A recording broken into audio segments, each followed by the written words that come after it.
எம்ஜிஆர் உருவாக்கிய அதிமுக தற்போது யாருக்கோ அடிமை சேவகம் செய்கிறது. அதிமுகவின் ரத்தத்தை பாஜக உறிஞ்சுகிறது எனவும் முதலமைச்சர் மு க ஸ்டாலின் விமர்சனம். தன்னை காப்பாற்றிக்க மக்கள் திலக எம்ஜிஆர் உருவாக்கிய இயக்கத்தையே இன்னைக்கு அடமானம் வச்சிருக்கிறார் பழனிசாமி. இப்படி யாருக்குமே நன்மை செய்யாத பாஜகவா அதிமுகவுக்கு நன்மை செய்ய போகுது?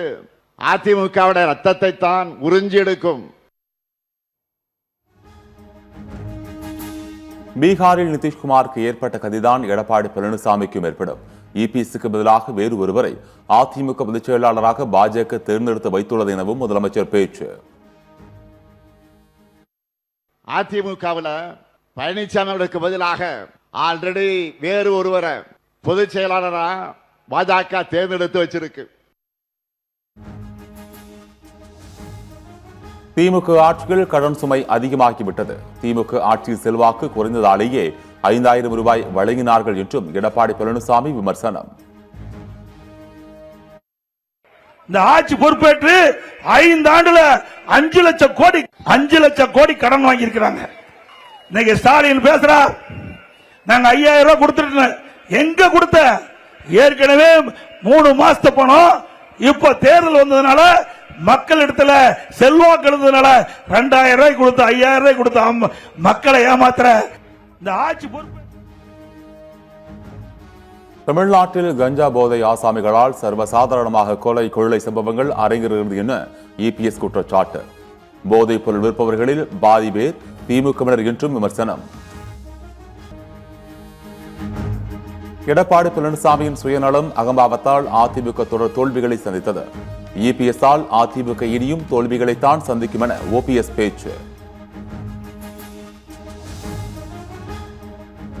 தாவேக மகளிர் தின விழாவில் பல்வேறு தேர்தல் வாக்குறுதிகளை அறிவித்த விஜய். தாவேக ஆட்சிக்கு வந்தால் மகளிருக்கு மாதம் 2500 ரூபாய் உரிமை தொகை வழங்கப்படும் என அறிவிப்பு. நாம் அமைக்க போகும் மக்கள் அரசு இனி 60 வயது வரை உள்ள அனைத்து குடும்ப தலைவிகளுக்கும் மாதம் 2500 ரூபாய் வழங்கப்படும் என்பதை பெரும் மகிழ்வுடன் அறிவிக்கிறோம். ஒவ்வொரு குடும்பத்திற்கு வருடத்திற்கு 6 சிலிண்டர்கள் இலவசம். கல்வி இடைநிற்றலை தடுக்க ஆண்டுக்கு 15000 ரூபாய் பொருளாதார உதவி உள்ளிட்ட அறிவிப்புகளை வெளியிட்ட விஜய். புதுச்சேரி நாம் தமிழர் கட்சி வேட்பாளர்கள் அறிமுகம். ஒரே மேடையில் 28 வேட்பாளர்களையும் அறிமுகம் செய்து வைத்த சீமான். கோவை மாணவி கூட்டு பாலியல் வன்கொடுமை வழக்கில் 4 மாதங்களில் தண்டனை. குற்றவாளிகளுக்கு சாகும் வரை சிறை விதிப்பு. எல்லா வழிமுறைகளையும் இந்த இடத்துல நாங்க சரியா கடைபிடித்திருக்கிறோம். ரொம்ப கிரேவ் ஆஃபென்ஸ் அப்படிங்கிறது 70 subclass 1 that is gang rape. அதுக்கு வாழ்நாள் சிறை.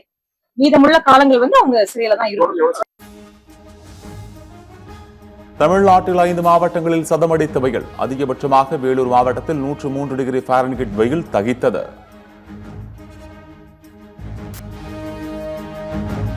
விஜய் விவகாரத்தில் அவரது இமேஜை திமுக கெடுக்க பார்க்கிறது. முன்னாள் அமைச்சர் செல்லூர் ராஜு குற்றச்சாட்டு.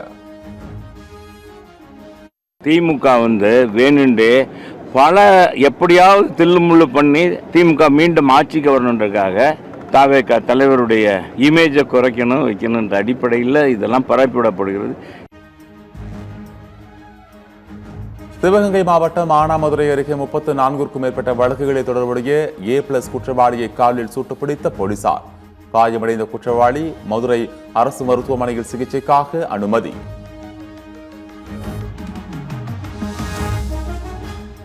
ஈரான் சரணடைந்து வரலாற்றில் முதல் முறையாக தோல்வியடைந்துள்ளது. அமெரிக்க அதிபர் ட்ரம்ப் கருத்து.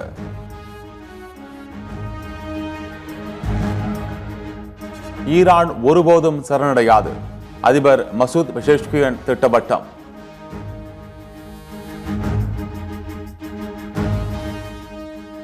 வெளிநாட்டு கரைகளிலிருந்து வரும் உத்தரவுகளை இந்தியா இனி ஏற்பதில்லை. ரஷ்யாவிடமிருந்து இந்தியா கச்சா எண்ணெய் வாங்கிக் கொள்ளலாம் என அமெரிக்கா தெரிவித்திருந்த நிலையில் எக்ஸ் மூலம் ட்ரம்புக்கு கமல்ஹாசன் MP கடிதம்.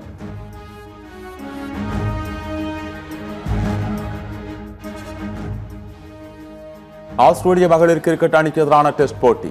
இந்திய அணி திணறல்.